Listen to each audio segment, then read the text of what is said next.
Ano ang latest? Ayan, may nanganak daw. Yung matanda na nagbuntis. Gawa-gawa ko lang naman yun. Sapagkat ang sinasabi sa Ebanghelyo natin ay may nanganak nga at ang mga nakarinig, nakaalam ng balitang ito ay nakigalak kay Elizabeth, nakigalak kay Zacarias na ama ng bata. Subalit noong siya ay pangangalanan na, ay nagkaroon ng mumunting kontrobersya. Sapagkat ang ipapangalan sa kanya ay hindi pangkaraniwang pangalan na nagmumula sa lahi, sa lipi ni Zacarias. Kung sa atin, siguro ang ipapangalan sa kanya ay Zacarias Jr. O kaya yung something that will mirror or tell us who is the father. Pwedeng Bar, di ba? Bar Zachariah. Dahil siya ay anak ni Zacarias, parang si Bartimeo na anak ni Timeo. Subalit ang pinili nilang pangalan ay John. Nasa pakahulugan ay sinasabi rito na, it is a name called Yohanan, which means grace by God. And probably it reflects of what happened sa buhay ni Zacarias at saka ni Elizabeth. Pareho silang naglilingkod sa Diyos. Subalit, hindi sila nabiyayaan ng anak. At nung papangalanan nga nito, ayun, marami ang nagsabi na walang may ganyang pangalan. Saan ba hindi ba matatapos itong mga hindi pangkaraniwang pangyayari sa buhay ni John the Baptist, yung kanilang anak, and of course, yung si Zacarias at si Elizabeth. At dahil nga dito ay magtaka ang mga tao. At hindi lang yun, na pansin nyo na sinabi rin dito na yung nakapagsalita na yung kanyang tatay na noon ay napipi bago pa iluwal si John the Baptist. At yun nga, dahil sa maraming ganitong pangyayari, ang mga tao ay nagtanong. Sabi nila, ano kayang mangyayari sa batang ito? Though they acknowledged that the hands of God was with him. Alam nila na may kinalaman ng Diyos sa kanyang pagsilang. And many of them, more likely, baka nga yung kanyang mga magulang, ay hindi na nakita kung ano ba ang nangyari sa buhay ni John the Baptist. O maaaring marami sa kanila ay hindi pa narinig o hindi natatandaan kung ano ang mga sinasabi ng propeta noong una. Siya ba yung sinasabi ni Malakay? O si John kaya ay ginawa out of the mold of Elijah as a prophet? Ayoko man pangunahan ang pagbasa ng Ebanghelyo kinabukasan, pero ang pagbasa ng Ebanghelyo kinabukasan ay maglalahad sa atin ng awit ni Zacarias. Si Mary, may awit si Maria. Kahapon, si Zacarias, meron din siyang awit tungkol sa kanyang anak. Na ang isa siguro sa pinaka-famous line doon ay, "For you, my child, shall be called the prophet of the Most High." Ikaw, anak, ay tatawaging propeta ng kataas-taasan. The rest will be read tomorrow at ibabahagi ng magsasermon na pari para sa ating pagdiriwang. Subalit, ano ang masasalamin? Ano ang makikita natin? Sa mga pagbasa ngayon, sa unang pagbasa, sa pagpapahayag ng pagdating ng isang propeta, sa pagbabasa ng Salmo, na kung saan ay sinasabi na, well, itaas niyo ang inyong tingin sa Panginoon sapagkat darating ng ating kaligtasan.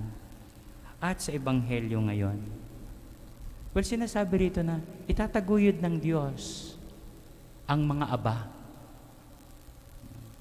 Kasama na rito yung magulang ni John the Baptist. For Elizabeth, which was called barren for a long time.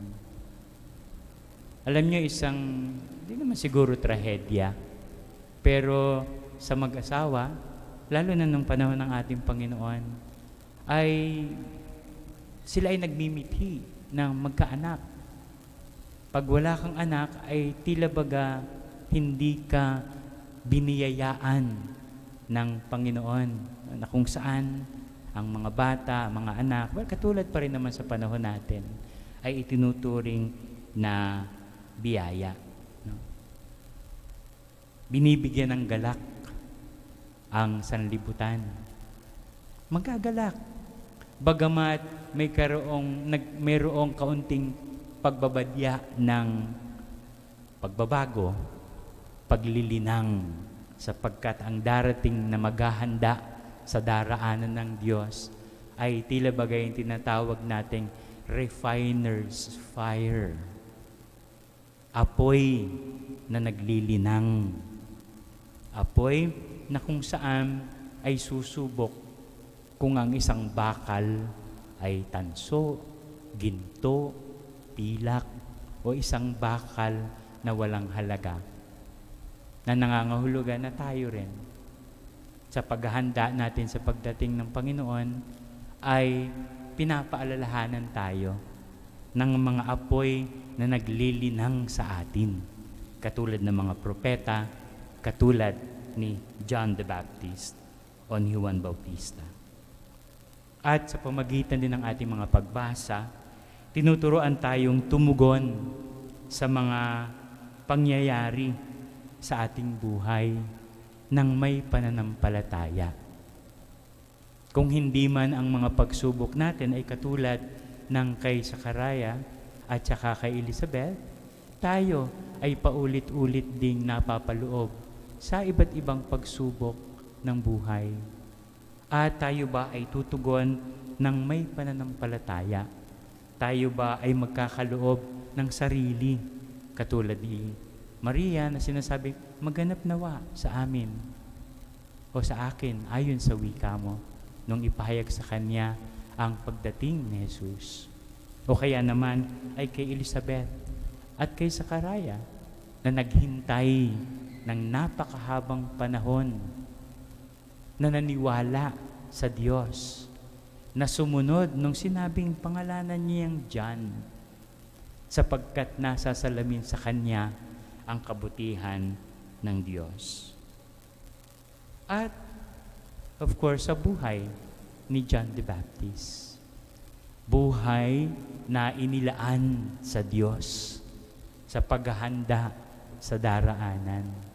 At through John the Baptist, nasisilip natin. Of course, the revelation was completed by Jesus. But sa pakikinig natin kay John, ay nakikita natin kung sino ba itong darating. Habang tinutupad ni John ang mga propesiya noong araw, ay inilalahad sa atin na ang Mesiyas ay darating. Si Kristo ay darating sa buhay natin. Kung nakikita natin that God is at work in Him, ito rin siguro ang maaari nating pagnilayan.